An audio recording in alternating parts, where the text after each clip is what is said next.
So ChatDM is actually asking about the difference between spicule skincare and those skincare na may beads. Okay, the spicule skincare, guys, my previous video I explained to you where it comes from and what it does to the skin, no? Basically, if you overuse it or if you have very sensitive and fragile skin, the tendency for the spicule skincare is that it might cause microscopic injury or microscopic lacerations on your skin. And of course, that can lead to inflammation that can heal also as post-inflammatory hyperpigmentation, especially tayo mga Filipinos.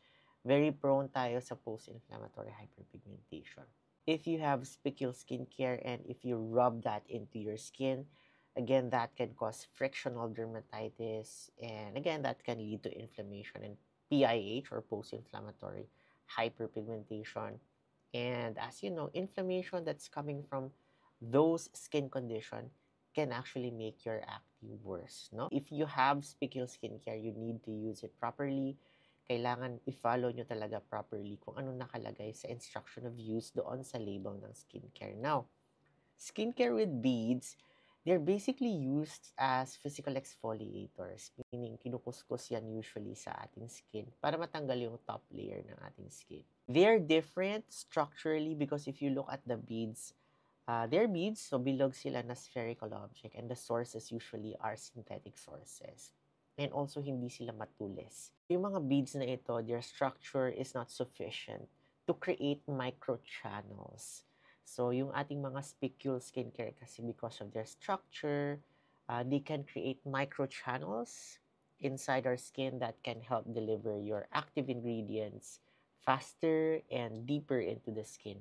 The beads naman does not cause that, no? Hindi sila nagko-cause ng mga microscopic holes or tusok-tusok dun sa skin. It's not usually designed for faster delivery of your active ingredients into the skin. So what they do is to strip off the upper layer of your skin, the stratum corneum. So when you strip off the upper layer of your skin, then mas nag-i-increase actually yung penetration ng mga active ingredients. Nag-i-increase yung penetration ng mga topicals. However, not in the same manner and efficiency as would your spicules, as would your microchannels from your spicules. Also, the beaded skincare, guys, when you rub it into your skin, it can somehow cause also frictional dermatitis if you have really, really sensitive skin, and that can cause inflammation also.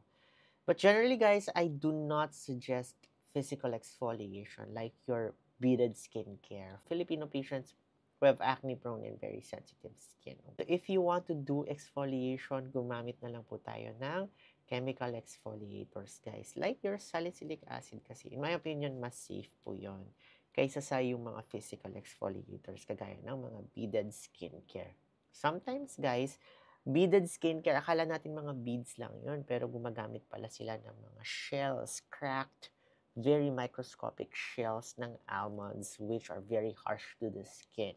So, the spicule skincare naman, guys, no, pag nirub mo din yan sa face mo improperly, it can also strip off the upper layer of your skin. But I don't think it is the same degree as your beaded skincare. Kasi the beaded skincare, I think, is more physically harsh than your spicule skincare. But for me, guys, I always want to approach the skin of my patients very gently and very patiently because we don't want to push our skin to be in a certain way because our skin, this is a biological, it's a living tissue and it needs time, it needs care. So, kailangan tayo, be patient tayo sa ating skin. And for me, the serums and creams are just what we need, no, in terms of delivering the active ingredients into our skin. The process of our serums and creams going through the top layer of the skin, the stratum corneum, the brick and mortar of your protective layer of your skin through your skin barrier, I think is a very nice process that strikes a balance between absorption and effectivity. Because guys, no, pag wala yung mga skin barrier natin, yung normal barriers of our skin, masyadong unregulated yung absorption. If masyadong unregulated yung absorption or penetration ng mga active ingredients, we increase naman the chances of irritation and other untoward reaction to our skin. If we are going to use something physical that's going to additionally augment the penetration of our active ingredients, we need to understand that with augmented penetration comes also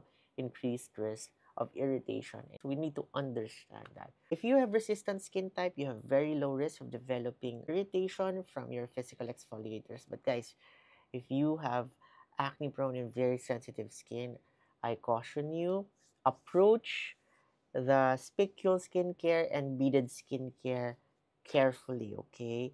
And as much as possible, if you already found the skincare that works for you, I suggest you stick with that. All right, guys? For more acne tips, follow me and Basta Acne DMD. Bye!